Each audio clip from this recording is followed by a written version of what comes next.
이순신 장군님은 1545년 4월 28일 출생이시고 1598년 12월 16일에 사망하셨습니다. 그는 대한민국에서 세종대왕과 더불어 최고의 위인으로 손꼽히는 인물로 국내를 넘어 전세계를 살펴보아도 23년 전승이라는 말도 안 되는 전우를 남긴 최고의 명장 중 한 명입니다. 심지어 한국인들에게 영웅을 넘어 성웅이라는 칭호로 불리는 위인은 오직 이순신 장군님 한 명뿐입니다. 그는 외란 이전에도 이이 등의 고위 관료와 접선을 수차례 거절하거나 축제를 하지 않았고 백성들에게 선정을 베푸는 등 매우 모범적인 관리상을 보여주었습니다.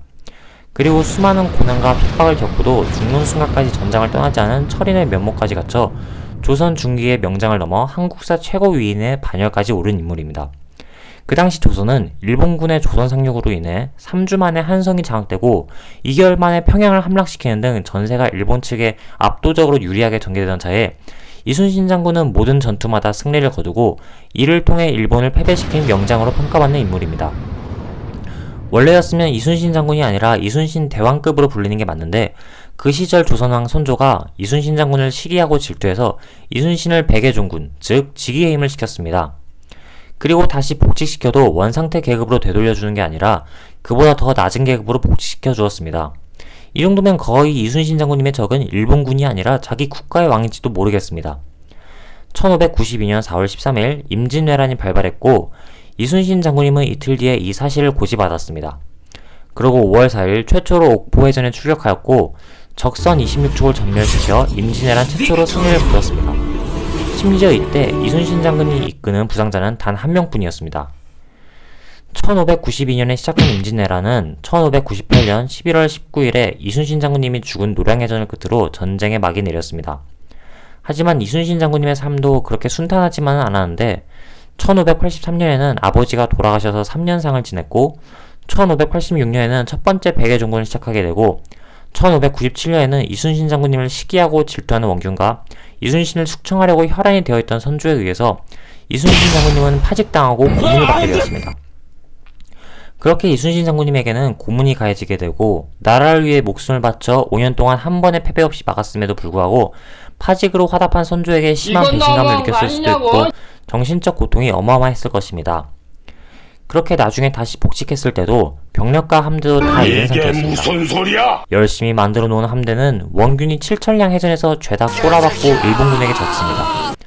선조 또한 운이 없어서 진 거라고 정신승리하고 자신을 모함한 대신들을 처벌하지도 않고 품계는 떨어뜨린 채 복직만 시켜놓고 바로 전장으로 내몰았습니다. 이러한 상황이 있었는데도 미치지 않는 이순신 장군님이 이상할 정도였습니다.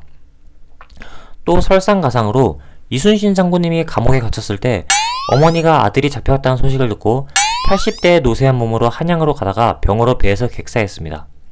이순신 장군님은 어머니에 대한 효심이 지극했던 거라 죽었다는 소식을 듣고 몸부림칠 정도로 슬퍼합니다.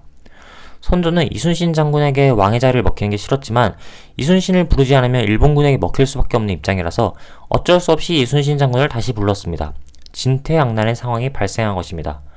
선조는 회의에 이순신이 언급되면 그 자리를 나가버렸고 결국 남아있던 대신들이 복직을 결정한 것입니다. 나라가 절단날 상황에서도 선조는 이순신을 경계하고 싫어하며 질투하기를 끝내 버리지 못했던 것입니다. 그렇게 이순신 장군이 힘겹게 모아놓은 300척은 원균이 지휘한 7천량 해전에서 모두 소멸되고 이순신 장군님에게는 단 12척밖에 없었습니다. 선조는 수군을 패하고 육지로 올라와 미래를 대비하는 게 어떠냐고 이순신 장군에게 알리지만 이순신 장군은 이를 거부하고 싸우기를 결심합니다. 신에게는 아직 12척의 배가 남아있습니다. 라는 대사가 여기서 등장합니다. 그렇게 명량해전에 한 척이 추가하여 13척의 배로 전투에 나섰습니다. 하지만 적군의 함선은 133척에 달할 만큼 절망적인 전투였으나 이순신 장군님의 엄청난 전략과 죽고자 하는 패기로 기적같은 승리를 이끌어냈습니다. 난중일기에 보면 명량해전 전에 죽고자 하면 살 것이고 살고자 하면 죽을 것이다 라는 필사즉생 필생즉사를 나타내었습니다. 그렇게 일본군의 의지는 완전히 꺾인 채 이순신을 피하려고 했습니다.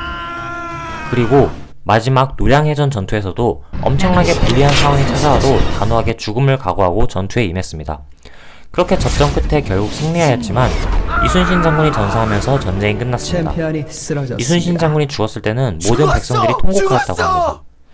이순신 장군이 6년간 참전한 전투를 봐도 사상자가 단 200명 정도에 그쳤고 격침시킨 적선은 800척에 가깝습니다. 이는 전사자 한 명이 적선 4척을 격침한 결과입니다. 그렇게 이순신 장군은 전설이 되었습니다. 노량해전에서는 마지막으로 싸움이 급하다, 부디 내 죽음을 말하지 말라 라는 유언을 남기고 갔습니다. 앞에서는 일본군과 싸우고 뒤에는 임금이란 내부의 적과 싸우면서도 백성들을 사랑하는 애민정신을 잃지 않고 끝까지 전장에 남아 장렬하게 전사하셨는데요. 저희가 존경하지 않을 이유를 찾는 게 더 어려운 것 같습니다. 이순신 장군님의 위대한 활약에 이 영상을 만들어 보았습니다. 시청해주셔서 감사합니다.